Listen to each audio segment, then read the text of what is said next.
How's it going, everybody? Today we're going to be changing a fuel pump on my 1998 Mustang GT.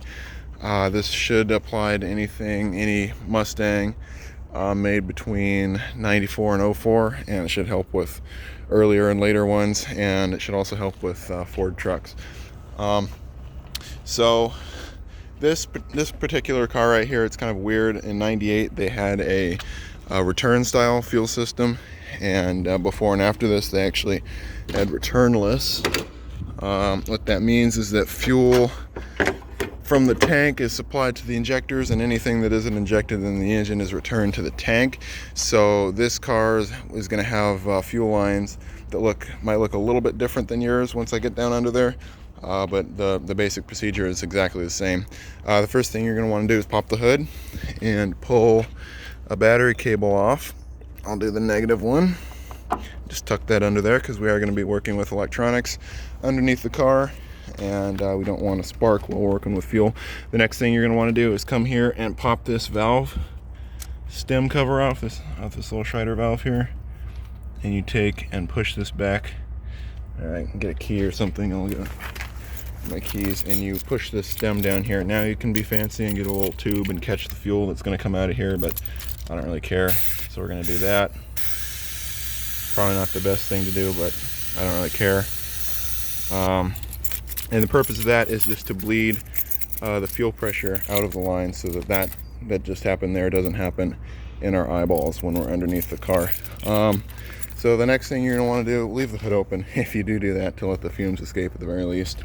And don't do it on a hot engine. Next thing we're going to do is we're going to come back behind the car and we're going to lift it. We're going to support it. I support this thing. I don't like going from the pinch welds because I have a nice stiff frame brace there, so I usually jack it up there and put my jack stands right where it welds up to the body of the car. So I will go ahead and do that. We're going to put two jack stands, one on either side of the car, and then we're going to take the jack back here and use it to support the fuel tank so we can take the straps loose. So I'm going to go ahead and support it, and then I'll show you how to take the straps loose. Oh, one other thing is that you should put something in front of the front wheels so that the car doesn't roll forward, because we are jacking up the rear, which is where the parking brake is, so these wheels will just roll. And if everything worked right, it would run right over you and fall off the jack stands and you'd die. So just make sure you block up those front wheels. Alright, so I got it supported here. I went ahead and did exactly what I told you guys I wasn't going to do. I jacked it up at the pinch weld just because I felt like it. It does bend it a little bit when you do it on these Mustangs, but I don't care. You can see we've returned to the factory wheel gap here in the back, so it should be plenty of room under here for me to get at it. I only jacked up one side because these cars are kind of monster trucks from the factory, and there's plenty of room under here to work how it is right now, so I'm just going to leave it like that. I'm going to wheel the jack around here and support the fuel tank, and then what we're going to do is we're going to take this connection loose here, this one. We're going to take this bolt loose on the strap. We're going to take this bolt loose on the other strap. See how they're kind of kitty corner? And then we're going to go ahead and take, I just changed the fuel filter, so I'm not going to, but if your car hasn't had a fuel filter change recently, or you don't think it ever has, or it's due for one, just pick up a fuel filter when you go get a new pump, because they're cheap. It's like $6 or whatever. Anyway, we're going to pop this line off right here. This one. We're going to use a special tool for that, and then we're also going to go ahead and pop this line off right here. And again, I'll go ahead and do all this, and then I'll show you guys as I go through it. I'm just showing you ahead of time. So I'm going to go ahead and get to that. One tool you're going to need when you go ahead and pop those lines off. You know what, I'll just pop the line off now and show you, is use this here. It's a fuel line disconnect tool. It works for all kinds of makes and manufacturers. Ford loves to use this style of fuel line where you need this tool. You do really need to buy this. A lot of people try to do it with a screwdriver or a pair of pliers. Don't do that. You'll mess up your fuel line.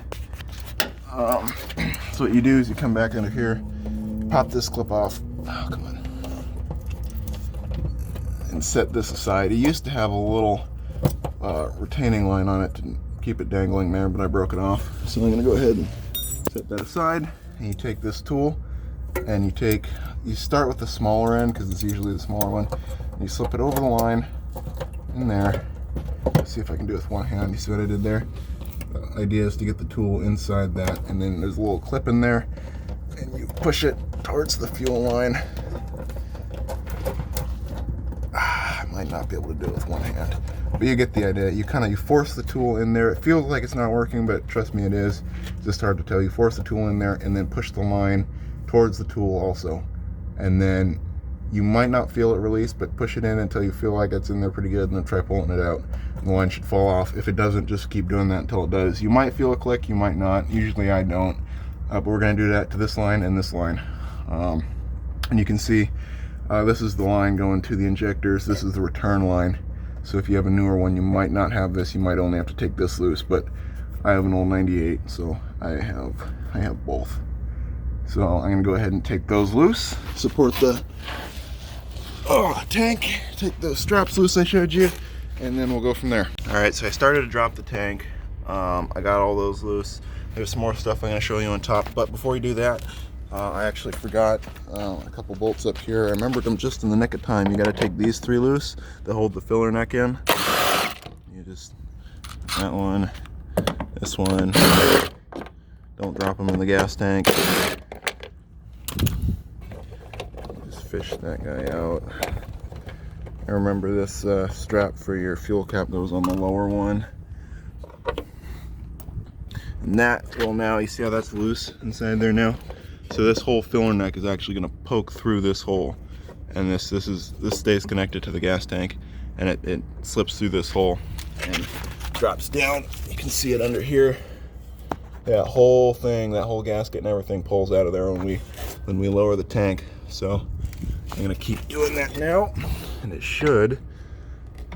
This is tricky with one hand. Oh, bud. Should just drop right out of there. Make sure this is loose. Oh yeah, it's coming down. That's actually almost enough. Go ahead and take this loose the rest of the way. Okay. And there you have it. That's all you need to do as far as lowering the tank goes. The only other things you've got to do are I'm gonna clean this off so I don't get a bunch of shmoo in my tank. But this cap thing here, that's the fuel filter or fuel pump cap. We're gonna be taking all of those bolts around the edge loose. All these guys are gonna be taking those off, and then we're gonna remove that entire assembly. Now I'll do it outside. But you could take these loose right here, but it'd be easier from outside the car. So I'm gonna go ahead and pull the whole assembly. It will come loose how it is right now with those lines that I told you to take loose up above. That's these two, and it'll come out how it is. But if you want to, you're gonna have to pull these lines off one way or the other when you install the new filter or the new pump assembly, unless you're just doing the pump. But I would recommend the whole assembly. That's what I'm gonna do. So I think for now I'm gonna take this clip loose up here. I don't know if I can do that with one hand. So I'm gonna take this guy loose up here. You can see this one here. To get these forward clips loose, you push them together and then you push this tab down and pull them back apart. You gotta wiggle them around. It's kind of a pain in the butt, but they usually just come out pretty easy. This car got a lot of rust into here. Try and keep it as clean as I can. So those bolts broke loose pretty easy on the straps, and these connectors aren't really that corroded. I'll probably put some dielectric grease on them while I'm under here. But anyway, I'm gonna go ahead and unplug that, take the cap off, and then we'll go from there. These take an 8mm socket on top here. So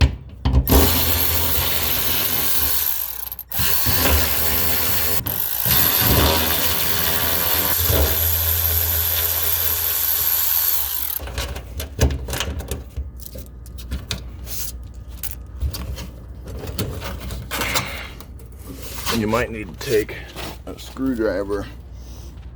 Geez, I don't have one out. Grab one.